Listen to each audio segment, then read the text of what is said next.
So we're just going to play it again the way that we see it, though. We're not really looking to follow a demand chain. We just want to look at actual examples of how this works.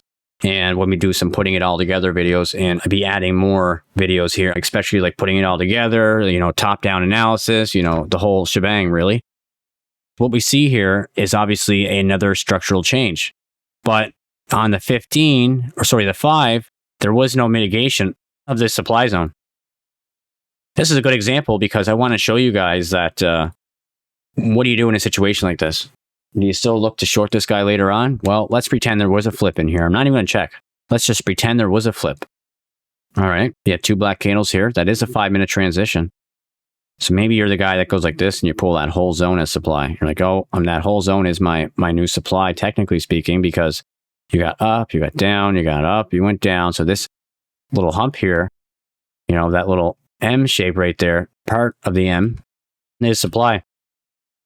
So let's just cancel the replay and see what actually happens here.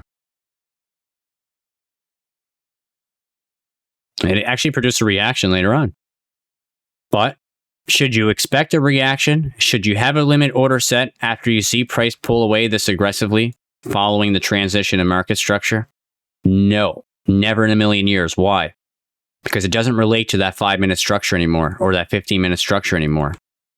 Because structure actually changed already at that high here and here. This would be more the 15, this would be more the 5.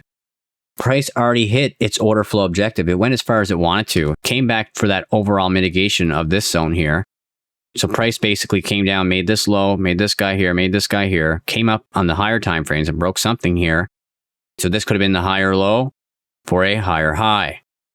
So obviously this is where you have to ask yourself, was this a smart idea or was this the smarter idea? Well, I'd say this was rather than this guy, not because we cheated and we've seen the result, because this doesn't make a whole lot of sense with the overall higher time frame narrative. The point of the matter is, though, if you ever get a situation where your transition entry does not get mitigated, your flip or transition entry or both, then the way you have to think of it is, if it doesn't relate to current structure anymore, you have no business putting your entry there via limit for the future. Set an alert on the zone. You can still use it as a valid zone to trade from because clearly something significant happened there. But you need to see another structure change coming out of it on some sort of time frame before you can justify using it again. Trust me on that. That would be a lethal mistake to use older zones like that, especially after it pulls away, It sucks sometimes knowing that you had it all right.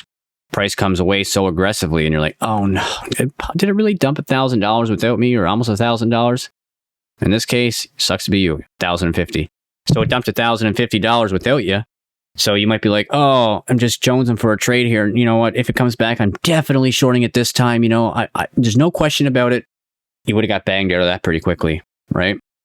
Because I don't think you would have believed at the time that if you had that mindset, you probably would not have believed this. You would have been like, oh yeah, sweet. It came down nicely. All is fine. All is well. Then bang, you go in the shower, you come back, you're taking out, your stop loss is hit. Or maybe you didn't even use a stop loss. Don't be little Jimmy, right? Don't trade like little Jimmy. Always use a stop loss.